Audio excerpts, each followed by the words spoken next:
Good morning, সবাইকে স্বাগতম জানিয়ে শুরু করছি আজকের দিন, আজকের ভিডিও। তো এখন সকাল সকাল উঠে পড়লাম। এখন সকাল 9টা। আমি এক গ্লাস গরম জল নিচ্ছি। আজকে লেবু নেই। আজকে আমার ঘরে সব কিছু মানে সবজি যা কিছু আমি কেনার দরকার, আমি সপ্তাহে একবার শপিং করি, তা শেষ হয়ে গেছে মোটামুটি। তো আজকে আনতে হবে। তো গরম জলটা খেয়ে 10-20 মিনিট রেস্ট করলাম।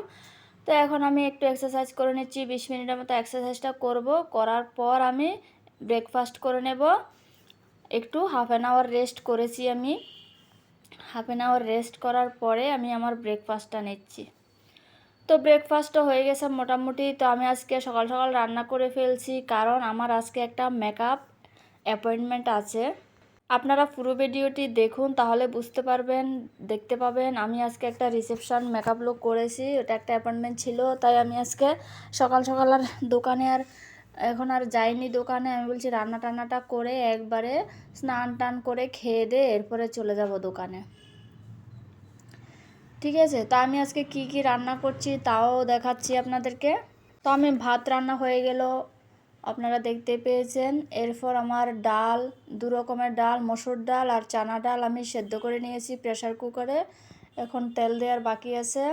তো আমি কি করছি, আজকে রাইসটাকে একটু শুধু লাঞ্চের জন্য একটু ফ্রাইড করে নিচ্ছি, শুধু মটরশুঁটি আর কাঁচা লঙ্কা দিয়ে। বললাম না আজকে ঘরে অ্যাভেলেবেল নেই কিছু, আলু আছে, তা আলু শুধু ফ্রাই করব। আলু সবজি বানালেও ভালো লাগছে না। তো মটরশুঁটিগুলো হালকা করে একটু 5 মিনিটের মতো সেদ্ধ করে ভাজি করে নিলাম, নিয়ে এবার ভাতগুলো ঢেলে দিলাম, একটু ঘিও দিলাম, খুবই ভালো লাগে। তো এবার আমি কি করব, 2টো আলু কেটে নিয়েছি, তো আলুগুলোকে আমি ফ্রাই করে নেব আগে দিয়ে। এরপর একই সেম কড়াইয়ের মধ্যে আমি ডালটাকে তেল দিয়ে দেব। ঠিক আছে। তো যেহেতু আমরা দুজনের খাওয়া, সেই জন্যই আমি একটু 2টো আলুই আমি করেছি। আলু বেশি খাওয়াটাও ভালো না। জাস্ট আজকে খালি ডাল রান্না করলাম, এই জন্য আমি কি করেছি, শুধু 2টো আলুকেই ফ্রাই করে নিচ্ছি। তার ফ্রাইড রাইসটা বানিয়ে নিলাম। তো আমার ফ্রাইড রাইস মোটামুটি হয়ে এসেছে। তো আলুগুলো ফ্রাই হয়ে গেছে মোটামুটি। তো এখন আমি আলুগুলোকে নামিয়ে নেব। নামিয়ে আমি সেম কড়াইয়ের মধ্যে, সেম তেলের মধ্যে আমি কি করব, ডালটাকে আমি তেল দেব। তো একটু পরিমাণ ঘি দিয়ে দিলাম, ডালের মধ্যে ভালো লাগে। তো এখন আমি 5 ফোড়ন আর লঙ্কা দিয়ে দিলাম। তো তার মধ্যে আমি দিয়ে দেব আদা আর কাঁচা লঙ্কা পেস্ট করে রাখলাম, আর একটু গরম মশলার গুঁড়ো দিয়ে দিলাম। তো মশলাটা একটু হালকা আছে কিন্তু ফ্রাই করে নিলাম। ফ্রাই করে নেওয়ার পরে আমি এবার ডালটাকে দিয়ে দেব। তো মশলাটা মোটামুটি ফ্রাই হয়ে গেছে।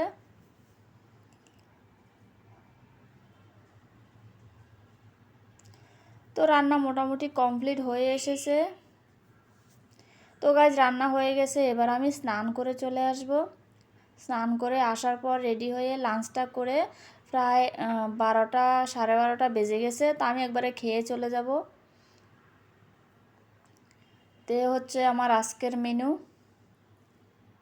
তো স্নান টান করে চলে এলাম, ভাত খেয়ে নিচ্ছি আমি।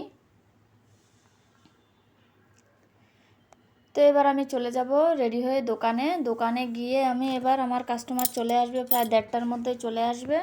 দোকান করতে করতে, অ্যারেঞ্জ করতে করতে সবাই চলে আসবে।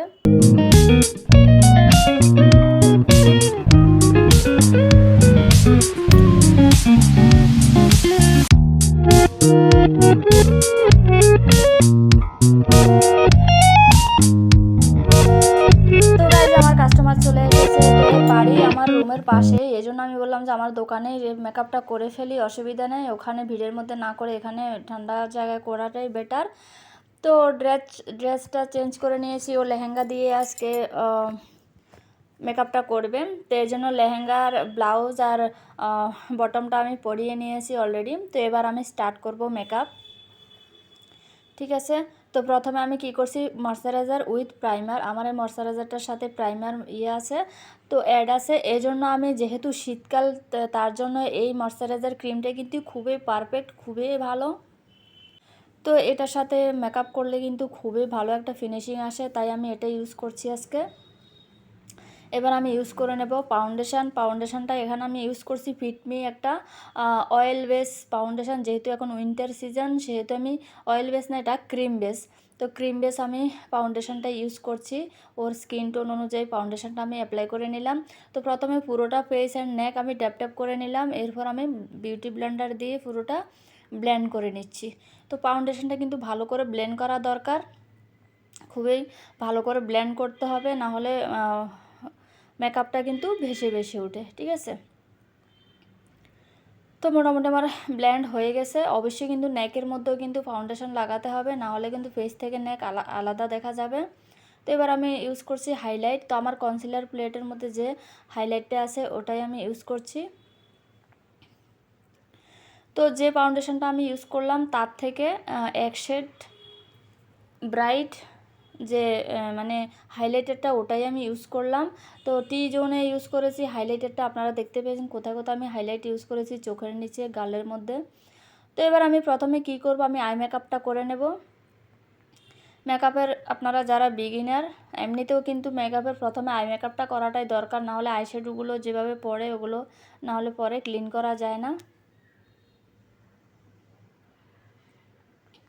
তো দেখুন আমি ওর ড্রেস অনুযায়ী প্রথমে একটা ডার্ক মেরুন আমি পুরোটা চোখের মধ্যে অ্যাপ্লাই করে নিলাম। এরপর আমি আউট কর্নারে আমি দিলাম একটা ডার্ক ব্রাউন শেড, এরপর ইনার কর্নারে দিলাম একটা রেড শেড, এরপরে মিডলে দিলাম আমি একটা ইয়েলো শেড। তো এবার আমি ব্রাশ দিয়ে যখন দুদিক থেকে ব্লেন্ড করব না, তখন কিন্তু কম্বিনেশনটা খুবই ভালো দেখাবে, সেজন্য আমি এটা ইউজ করেছি।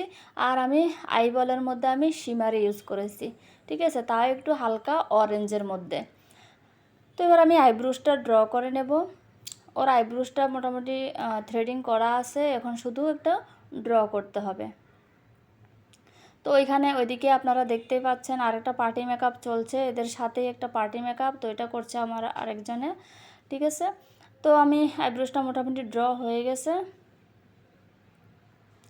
তো এবার আমি চোখটাকে একটু ক্রিস কাট করে দিলাম। ক্রিস কাট মানে চোখের কর্নারের জায়গাটাতে আমি একটু কনসিলার লাগিয়ে দিলাম, এরপর ব্লেন্ড করে দিলাম। তাহলে কি হবে, চোখের যে শেপটা আছে না, এই কাটটা, ওই কাটটা চলে আসবে। ঠিক আছে,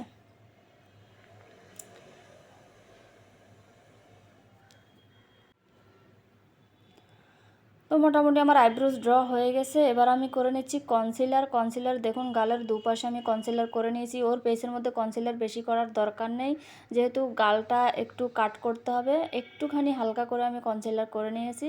এবার আমি ব্লেন্ড করে নেব। ওর ফেসটা এমন একটা শেপের মধ্যে ওর কনসিলার করার কোনো দরকার নেই, শুধু গালটা একটু কেটে দিয়েছি আমি। এবার আমি আইলাইনার পরিয়ে নেব আর মাস্কারা পরিয়ে নেব। তো এখানে আমি আইলাইনারটাও কিন্তু লেকমি একটা ওয়াটার বেসের আইলাইনার আমি ইউজ করছি, খুবই ভালো কিন্তু এই আইলাইনারটা। আমার কাছে কিন্তু 2-3টে আইলাইনার আছে, কিন্তু এটাই আমি বেশি ইউজ করি, এটা আমার কাছে ভালো লাগে। তো এরপর পরিয়ে নেব আমি মাস্কারা। দেখুন ওর আইল্যাশের কিন্তু দরকার নেই, ও আইল্যাশ পরবে না বলছে, কারণ ওর আইল্যাশগুলো খুবই বড় বড়, তাই ও বলছে এক্সট্রা আইল্যাশের দরকার নেই। এবার আমি লাগিয়ে নিচ্ছি কম্প্যাক্ট, যেহেতু উইন্টার সিজন সেহেতু আমি এখানে ফিটমির একটা কম্প্যাক্ট ইউজ করছি।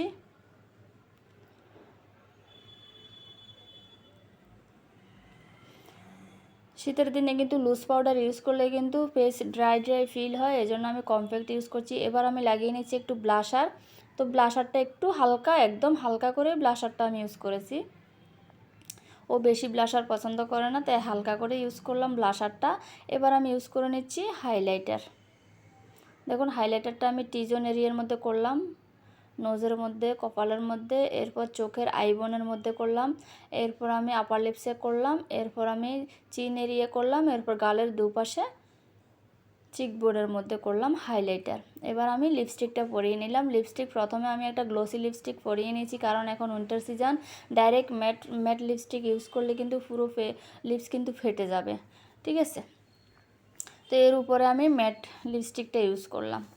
তো তো গাইজ আপনারা দেখতে পাচ্ছেন মোটামুটি মেকআপ কমপ্লিট হয়ে গেছে। এবার আমি করে নেব হেয়ার স্টাইলটা। তো হেয়ার স্টাইলটা দেখতে হলে পুরো ভিডিওটা হেয়ার স্টাইলটা যদি দেখতে চান তাহলে কিন্তু আমার নেক্সট ভিডিওগুলো আপনাকে দেখতে হবে। আর নিশ্চয়ই নেক্সট ভিডিওগুলোর জন্য দেখতে হলে কিন্তু আমার চ্যানেলটা অবশ্যই সাবস্ক্রাইব করতে হবে।